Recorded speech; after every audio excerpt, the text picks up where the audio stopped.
pouvoir créer en fait votre Figma. Donc déjà, vous allez aller directement sur Figma, d'accord? Donc figma.com. Donc si vous voulez, je vous remets dans le chat le lien. Comme ça, Nathan, tu peux créer en fait ton... Si ça veut bien, je suis désolée. Ok, alors, donc dans un premier temps, donc ceux qui sont déjà connectés, vous allez dans Login et vous allez utiliser votre adresse étudiante dans la mesure du possible, puisqu'avec l'adresse étudiante, vous pouvez avoir accès aux fonctionnalités professionnelles gratuitement, jusqu'à 4 comptes en édition sur le même projet. Si vous n'avez pas de compte, donc là en l'occurrence pour Nathan, l'idée c'est que tu vois, ici tu vas avoir une différentes interfaces, et ça c'est l'interface normale. Moi, ce que je vais te faire, c'est pas aller en fait dans SingUp, c'est aller dans Pricing en premier. En fait, dans Pricing, tu vas avoir donc le starter qui est gratuit, la version en fait professionnelle et la version pour les grosses entreprises. Concrètement, quand on regarde en dessous, ici, on a un petit élément, il y a marqué Free for Students and Educators, qui est juste là, je le surligne si j'y arrive, hop, juste là en dessous de Choose Professional en vert. Donc on va cliquer en fait là-dessus et on va arriver ici sur une nouvelle page où on va avoir un call to action, Apply for the Free Education Plan. Donc là tu vas sélectionner en fait le gros bouton noir et tu vas arriver à nouveau en fait là-dessus. Et là, No Account, Create One. Donc ici tu rentres ton adresse, d'accord, par exemple Nathan, ton nom de famille, @edcparis.edu ou étudiant.edcparis.edu. Tu rentres un mot de passe et tu vas créer en fait ton compte. Ensuite, il va te demander en fait de rentrer les informations de l'école. Donc par exemple le nom de l'école, son adresse postale, etc., etc., le site web je crois. Et ensuite en fait tu vas avoir accès quand tu te connecteras directement aux fonctionnalités premium. Donc ça c'est la première chose. Madame. Oui. Madame, juste une petite question. Moi, par exemple, là, je viens d'aller sur Figma et j'ai retrouvé tout mon compte avec les travaux de l'année dernière, etc. Mais du coup, c'était mon adresse mail personnelle, donc c'est mieux que je recrée un compte avec l'adresse mail de l'école. C'est mieux parce que vous aurez vraiment toutes les fonctionnalités. Après, si tu veux réutiliser le même, vu que vous êtes que 2 ou 3 par groupe, c'est pas dérangeant. Hein. D'accord. Ok. Autre chose, donc là, en fait, vous allez arriver, une fois que vous êtes connecté, dans les différents projets que vous avez. Donc là, par exemple, comme tu le disais, tu vas retrouver en fait les projets de l'année dernière, tu vas retrouver les différents éléments que tu avais fait l'année d'avant. Et vous avez aussi des exemples de prototypes et de wireframe qui existent dans Figma. Alors, je vais aller dans le premier, en fait, sur wireframe Figma. Normalement, vous l'avez tous hein, quand vous êtes connectés. L'idée, c'est de vous montrer un petit peu voilà, des basiques, enfin des exemples de sections de wireframe qui existent, que vous pouvez réutiliser aussi. Comment ça va se passer? Donc là, vous avez voilà, plein de sections différentes qui sont déjà mises. Alors là, c'est vraiment du wireframe. Hein. Quand on a un carré comme ça qui est rayé, c'est que on va avoir une image. Après, on a du texte. Vous voyez, il y a du lorem ipsum, donc c'est du latin pour faire une illusion en fait d'un vrai texte. Et vous allez avoir voilà, des images qui peuvent être en rond, etc. Et vous voyez, quand je passe mon curseur, en fait, ça va entourer la totalité de la section. Si je clique une fois avec ma souris, vous allez voir à gauche, j'ai quelque chose qui va s'ouvrir. Donc là, en fait, quand il y a une sorte de dièse comme ça, c'est ce qu'on appelle des frames, ce que vous pouvez en fait identifier ici. Les frames, c'est les versions en fait d'une page. Donc là, en l'occurrence, je suis sur le body layout, d'accord? Et dedans, vous voyez, j'ai plusieurs bodies. Donc là, ce que j'ai sélectionné comme section, c'est ce qu'ils appellent, eux, le body D. Et en fait, j'ai fait des groupes d'éléments, parce que si j'ouvre ici, je vais avoir des groupements d'éléments qui sont imbriqués les uns dans les autres. Par exemple, le groupe 2, que je vais avoir là à droite, vous voyez, il est entouré en bleu. Il va inclure un bouton, le fameux Learn More. Il va inclure un paragraphe, que je sélectionne à chaque fois, un titre et une image, qui va être considérée comme une ellipse. Eux, ils ont fait carrément une ellipse. Si je vais en fait dans le groupe 1, je vais avoir la même chose, une ellipse, un bouton, un texte de paragraphe et un titre. L'idée, c'est que vous puissiez organiser vos différents contenus. Comme ça, si vous voulez par exemple bouger la totalité du body D, vous sélectionnez Body Day, et là, si je bouge, hop, je bouge l'entièreté en fait de mon contenu. Si je ne veux bouger par exemple que le groupe 2, je sélectionne le groupe 2 et après en fait je bouge juste le groupe 2. Ça vous évite d'avoir à galérer à sélectionner avec votre clavier, avec commande ou contrôle. Alors je veux double-cliquer, je veux que cet élément, puis après je veux celui-là, puis ensuite je veux celui-là et après je veux celui-là. Là j'ai fait majuscule et commande ou majuscule contrôle sur mon clavier et ça vous permet tout simplement de pouvoir en fait sélectionner vos contenus plus facilement. Ça, c'est la première étape. Donc, quand vous êtes sur votre Figma, là, vous allez partir de zéro, d'accord? Ça, c'est des exemples. Si vous voulez revenir aux différents projets, vous allez en haut à gauche sur le menu Burger et vous allez faire Back to File. Et là, on va revenir en fait sur l'interface de base où il y avait tous les projets. Comment ça va se passer? Vous allez créer en fait tous un nouveau projet. Alors, vous n'allez pas tous le faire individuellement, il faut que vous créez un projet par groupe. Donc là, par exemple, je vais faire New File. Et vous pouvez partir alors d'un élément déjà existant. Nous, on va partir d'un élément desktop. Desktop qui veut dire ordinateur. Ça veut dire qu'on parle d'un écran d'ordinateur. Normalement, il faudrait en fait partir d'une vision, on va dire, téléphone.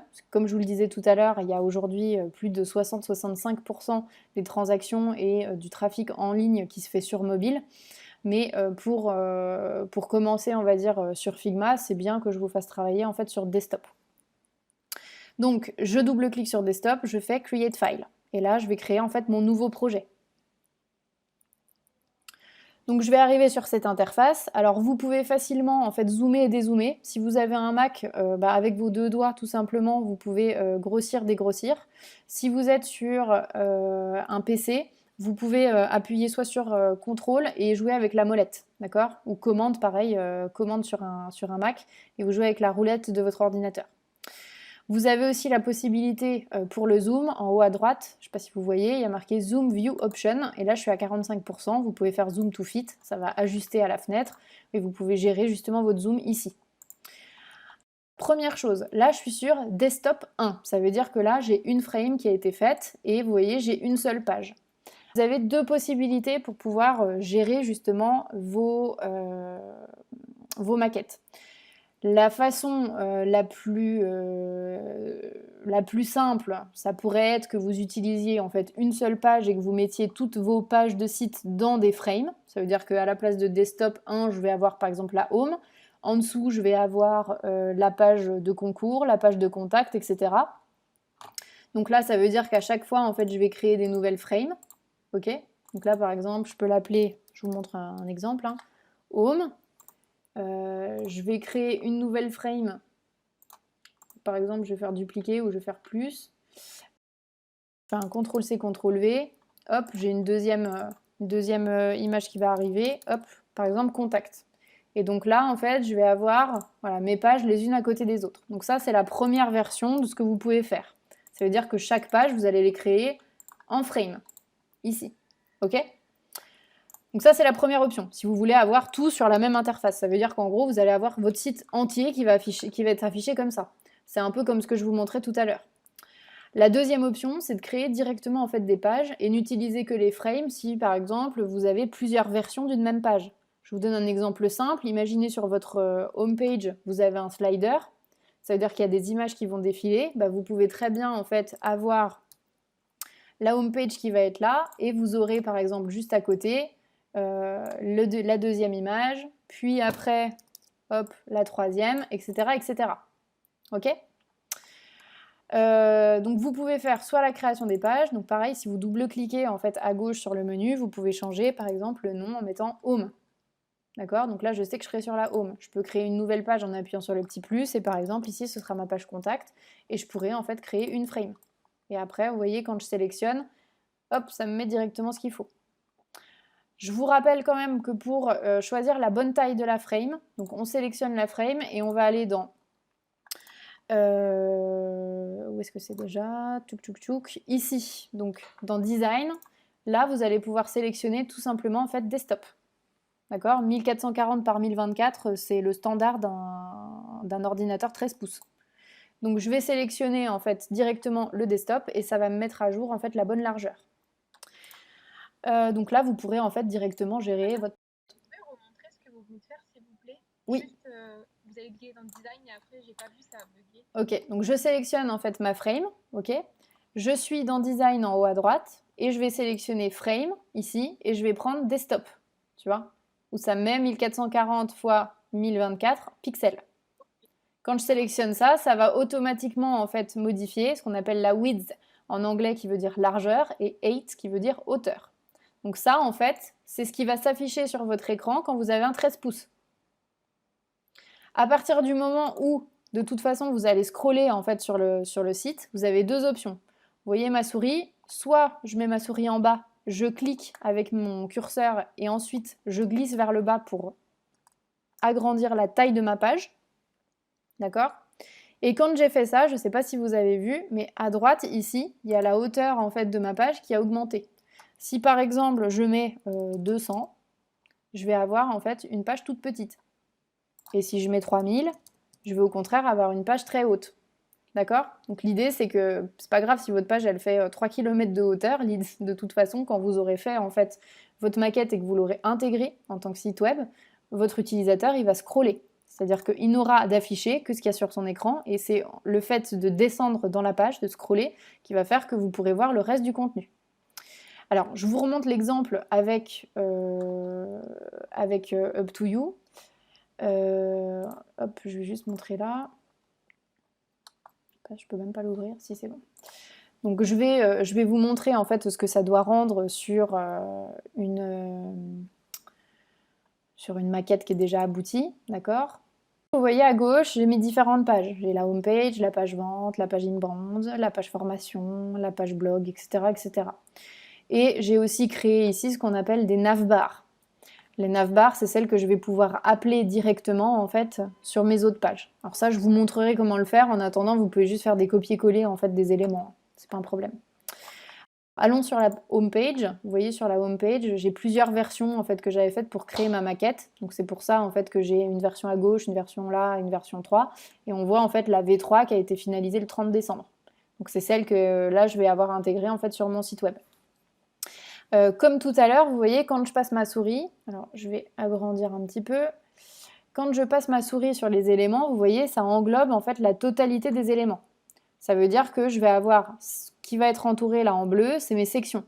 Ici, j'ai ma bannière, là j'ai ma section 2, là j'ai ma section 3, vous voyez. Ensuite, ça c'est ma section 4, ma section 5 avec l'équipe, et ensuite je descends, section 6, etc. Donc ces sections, tout simplement, en fait, je vais les avoir triées sur la gauche. Vous voyez ici, je vais avoir le tri en fait de mes informations qui va être faite. Si je remonte, j'ai donc la navbar. Quand je sélectionne navbar sur la gauche, ça me sélectionne bien mon menu en fait ici, ce qu'on appelle la barre de navigation. Bandeau héros, alors ça c'est la bannière, c'est la même chose, d'accord? Donc il y a l'image en fait qui va se mettre en fond, plus le contenu avec tous les éléments qui sont dedans. Ensuite, ça va être la section vos objectifs qui va être ici.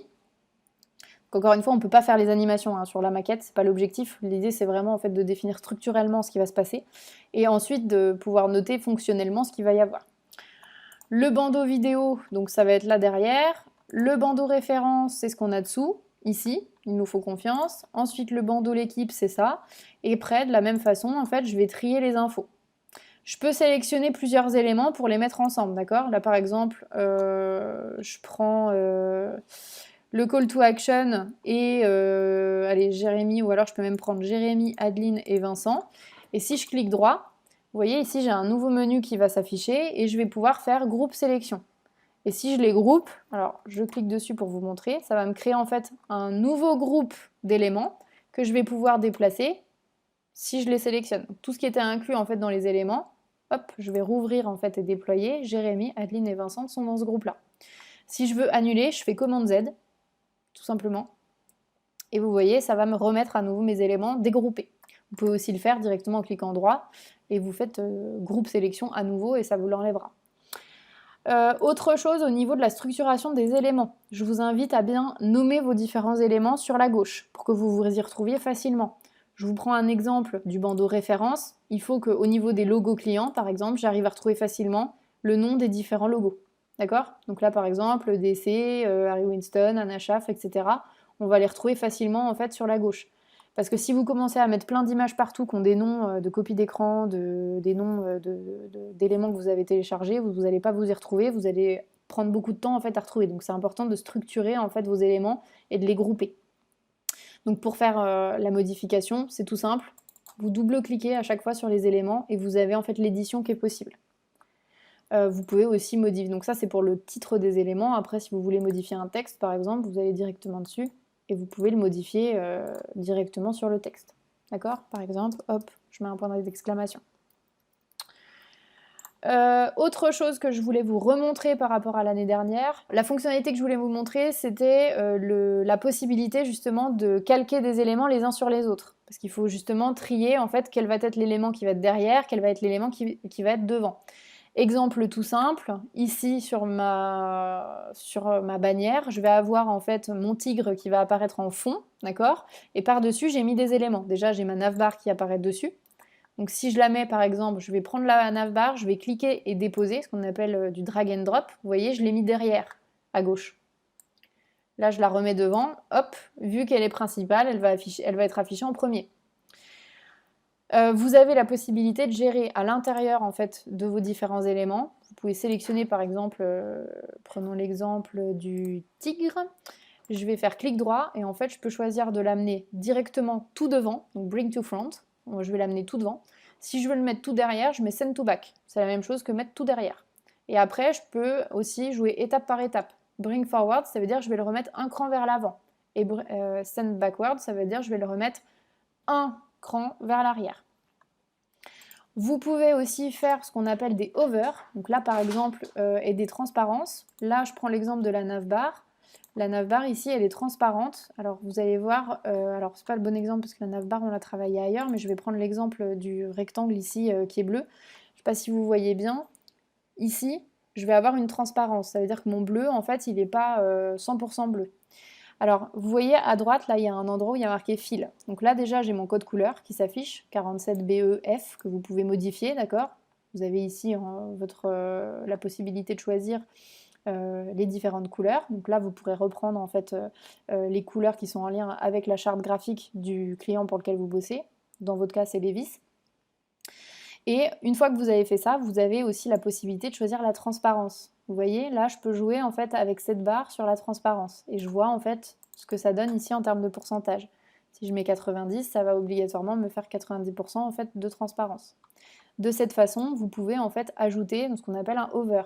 Donc vous pouvez soit avoir un espace comme ça qui est un petit peu transparent, soit comme ça a été fait par exemple sur l'équipe, je peux ajouter un hover avec du contenu supplémentaire et là on voit qu'au moment où je passe mon curseur, il y a ce hover qui va s'afficher.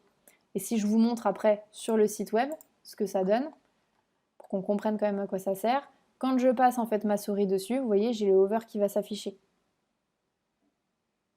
Donc on comprend en fait la fonctionnalité. Qu'est-ce qu'il fallait que je vous montre d'autre? Donc après, si vous voulez ajouter des contenus, donc ici en haut à gauche, vous avez le menu pour ajouter rectangle, ligne, des flèches, des ellipses, des polygones, placer une image. Vous avez la possibilité avec le T qui est juste à droite là de sélectionner du texte. Et après, si vous souhaitez sélectionner plusieurs éléments, il faut tout simplement en fait appuyer sur CTRL ou commande si vous êtes sur Mac pour pouvoir sélectionner plusieurs éléments, que ce soit à gauche ou à droite. Pour la partie du texte, je vous remonte rapidement aussi. Je double-clique, par exemple, je veux modifier ce texte-là. À droite, vous voyez ici dans texte, je peux modifier ici la police d'écriture, d'accord? Ensuite, en dessous, je peux modifier la granularité, c'est-à-dire est-ce que j'écris plutôt en light, au contraire, j'écris en médium ou j'écris en gras, d'accord? Donc tout est en anglais, il va falloir vous faire avec l'anglais, comme l'année dernière. La taille du texte, tout ce qui va être la hauteur du texte. Donc vous pouvez aussi agrandir, par exemple, soit c'est auto, soit c'est vous qui choisissez la hauteur du texte, sinon tout est en pixels. Si vous voulez ajuster le texte ou non, pardon, je reviens dessus. Si vous voulez ajuster le texte verticalement parlant, horizontalement parlant ici, et puis après vous pouvez choisir la taille du texte et vous pouvez même faire des effets. Au niveau, alors stroke pour le coup, c'est quand vous ajoutez un trait autour justement du texte. Ça se fait aussi pour les images ou les différentes illustrations que vous pouvez avoir. Vous avez après d'autres effets. Par exemple, là, vous voyez, j'ai ajouté du drop shadow, c'est-à-dire que j'ai ajouté une ombre derrière le texte. Je ne sais pas si ça se voit bien. Là, par exemple, j'en ai ajouté une. Si je l'enlève, ça fait ça. Si je l'ajoute, hop, là, je vais avoir une ombre. Vous avez d'autres effets qui existent. Et après, export, vous n'avez pas vraiment besoin. Pour le coup, si vous voulez exporter juste un élément spécifique, par exemple, je sais pas, vous allez faire les maquettes et après, quand vous allez les intégrer en fait sur WordPress, vous allez pouvoir exporter des éléments, des images que vous aurez déjà mis en fait sur Figma. Dernière chose que je veux vous montrer en fait là-dessus, c'était le fait d'utiliser le partage. Donc là, il y en a un par équipe qui va créer en fait son projet et vous allez ensuite aller sur le bouton qui est en haut à droite qui s'appelle Share, qui veut dire partage, et vous allez pouvoir ici ajouter en fait les adresses mail de vos collègues. L'idée c'est que vous ne soyez pas en Can View mais en Can Edit, d'accord? Donc là, n'hésitez pas à vraiment mettre ça parce que sinon vous ne pourrez pas éditer, et d'envoyer l'invitation. Vous ajouterez également mon adresse mail ici en Can Edit si possible. Sinon, vous me mettez en Can View, mais que je puisse moi aussi avoir accès en fait à votre Figma d'ici vendredi. Voilà pour les grandes étapes que je voulais vous montrer.